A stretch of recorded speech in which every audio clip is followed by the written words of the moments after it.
afternoon, everyone. The subject for today is Path Feet 1, and we are the PSH and 1B. So, the Group 1 members are Rolando Eranjo, Pete Escandor, Jan Michael Ignacio, Dylan Montaniel, Christine Faisisa, and Mrs. Amira Bello. So, the demonstrator is Rolando Eranjo, Jan Michael Ignacio, and Dylan Montaniel. The researcher is Pete Escandor and Christine Faisisa, and the reporter is Mrs. Amira Bello. So, before we proceed, do you have an idea about push-up and arm stretching? Do you have any idea? Yes. Okay, so ginagawa nyo naman, nakatry na ba kayo mag-push-up and arm stretching? Yes. Okay. So, today we will talk about push-up and arm stretching. But before that, we will first talk about the purpose of push-up. Bakit nga ba natin siya ginagawa? So, the purpose of push-ups is to strengthen the upper body and core muscles, improve overall fitness, and increase endurance. They also help improve posture, balance, and shoulder stability, and can be done anywhere without any equipment. So, kadalasan sa push-up, you just need your body. So, the materials needed, this is also optional since yung push-up is wala naman talaga siya masyadong ginagamit. You just need your body, and etong mga gamit na ito is to help you lang naman to feel comfortable.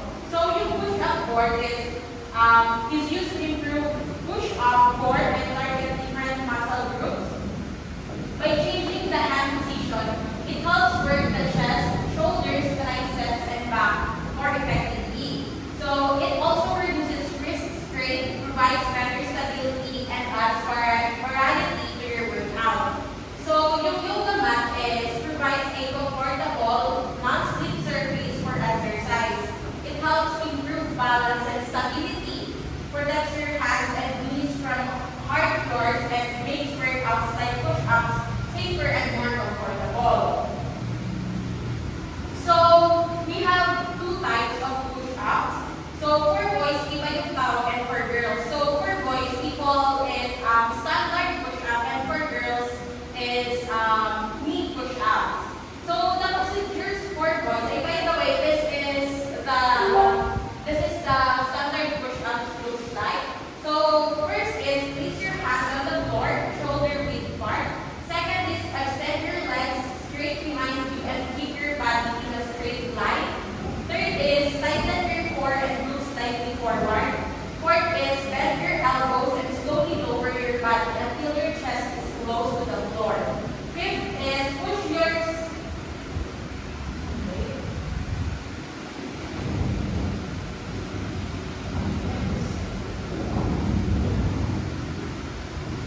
So fifth is push yourself back up until your arms are straight.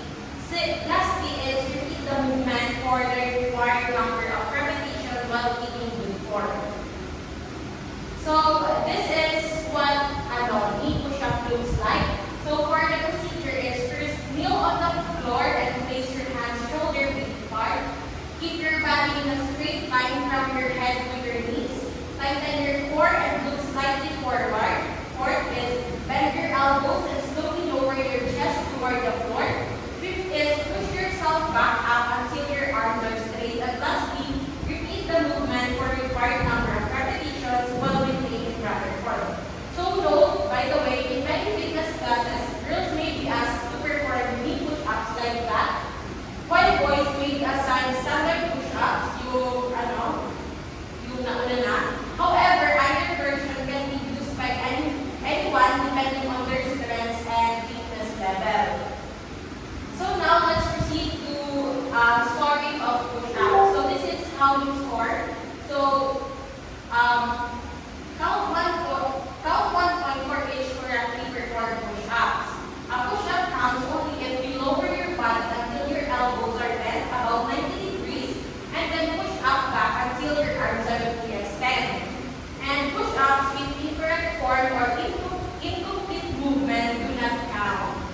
is cross body stretch.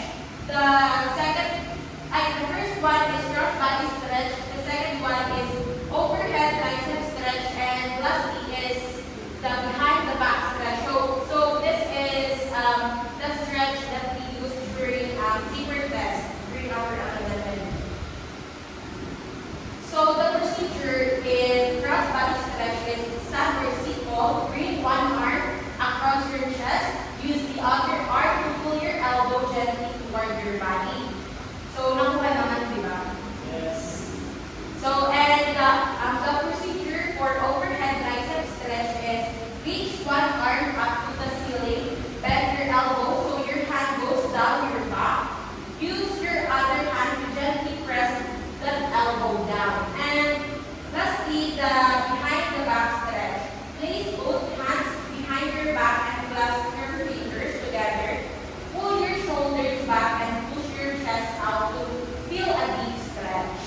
So that is the procedures and how you execute properly the 3 types of arm stretching. So now let's proceed to the story of arm stretching. Cross body stretch. Hold the stretch for 20 to 30 seconds on each arm. Record whether the participants performed the stretch correctly on both sides.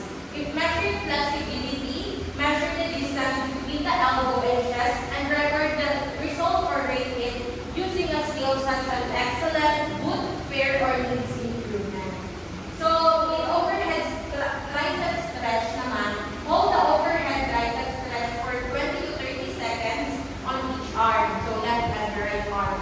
Record whether the participant performed the stretch correctly with proper posture. If measuring flexibility, record how close the hand reaches down the back, and rate the performance as excellent, good, fair, or needs improvement, just like the cross body stretch. And lastly, behind the back stretch. Measure the distance between the tips of the middle fingers. Record a negative score if the fingers do not touch, for example, -5, and 0 if the fingertips just touch, and a positive score if the fingers overlap, for example, +3.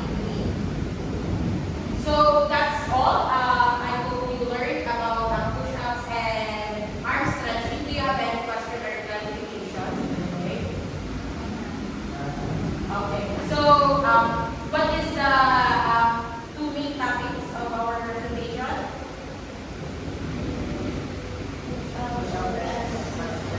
Okay, so push-up and arm stretching. So how many basic and common arm stretching do we have in our presentation? 3. Okay, so that's all. Thank you.